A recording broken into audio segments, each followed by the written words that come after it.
பெருந்தளவாக கூடியிருக்கின்ற தோழர்களே, மிகச் சிறப்பான ஒரு விழாவை மாநில மாநாட்டை போல் நடத்தி முடித்திருக்கின்ற மகளிரணி தோழர்களே, மிகச் சிறப்பாக இந்த வேளையில் கலை நிகழ்ச்சிகள், மந்திர மதமான நிகழ்ச்சிகள், அறிவார்ந்த கருத்துக்களை முன்வைத்த தோழர்களே, தோழியர்களே, உங்கள் அனைவருக்கும் பணிவான வணக்கம். எனக்கு முன்னாலே பேசிய சுந்தரவேலி அவர்கள் ஒரு செய்தியை குறிப்பிட்டார்கள். உலகத்திலேயே பெண்களுக்காக நடத்தப்படுகின்ற நாத்திக மாநாடாக இதுதான் இருக்கும் என்ற ஒரு செய்தியை குறிப்பிட்டார்கள்.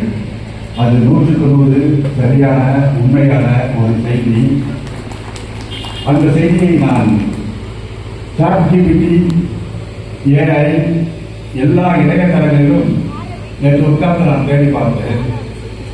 உலகத்தில் பெண்கள் நாத்திகர்களாக எவ்வளவு பேர் இருக்கிறார்கள், விமன் எத்திக்ஸ் எவ்வளவு பேர் இருக்கிறார்கள் என்று அதை கேட்டு பார்த்தபோது ஒரு 10 வினாடிகள் எடுத்துக்கொண்டு ChatGPT அந்த தகவலை சொன்னது, உலகம் பெண்கள் நாத்திகர்களாக இருந்தவர்கள் வெறும் 9 பேர் மட்டும்தான் என்று ChatGPT சொன்னார். அந்த 9 பேரும் யார் என்று சொன்னால் மிகப்பெரிய அறிவாளிகள், சயின்டிஸ்ட், மேத்தமேட்டிக்ஸ், பிலாசபர்.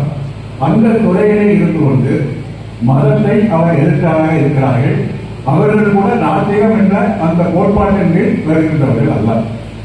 ஆக மதத்தின் அடிப்படையில் கடவுள் மதத்தை பேசுகின்ற உலகத்திலேயே 9 பெண்கள் இருக்கிற போது இந்த உலகத்தில் 300க்கும் மேற்பட்ட பெண்கள் கடவுள் இல்லை கடவுள் இல்லை என்ற ஒரு முழக்கத்தோடு போடுகிறார்கள் என்று சொன்னால், இப்படிப்பட்ட ஒரு அதிசயத்தை உலகத்தில் நீங்கள் எங்கேயாவது பார்க்க முடியுமா?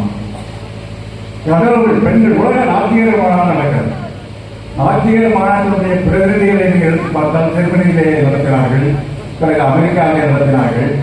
அந்த மாநாட்டு பிரதிநிதிகளை எடுத்து பார்த்தீர்கள் சொன்னால் ஒன்று அல்லது 2 பெண்கள் தான் இருப்பார்கள் தவிர அது நாட்டில் தான் அதிகாரிகள் இருப்பார்கள். அதுவும் எண்ணிக்கை 100 தான் இருக்கும் கேட்பார்கள்.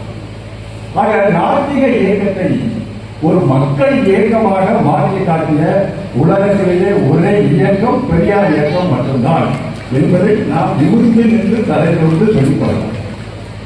இந்த நாத்திக கருத்திலான பெரியாருடைய இந்த கோட்பாடு சுயமரியாதை இயக்கம் தொடங்கப்பட்ட காலத்தில் சுயமரியாதை இயக்கத்திலேயே கடவுள் நம்பிக்கை உள்ளவர்கள் இருக்கலாம் என்று பெரியார் நிதிவழக்கு அறிவிக்கிறார். கடவுள் நம்பிக்கை இல்லாதவர்களால் எதிர்க்கிறவர்கள் இல்லை.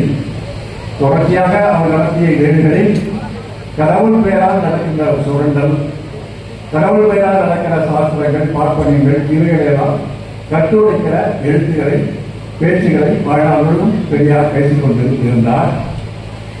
அது ஒரு கட்டத்தில் தன்னுடைய கருத்தை நிறைவேற வேண்டும் என்பதற்காக ஒரு இறுதியான ஒரு முடிவுக்கு வந்து அவர் கடவுள் மறுப்பு என்ற கருத்துக்களை பேசுவதற்கான ஒரு சூழலை விடயபுரம், திருவாரூர் பக்கத்தில் இருக்கிற விடயபுரம் என்ற ஒரு ஊரில் பெரியார் 1967 மே 24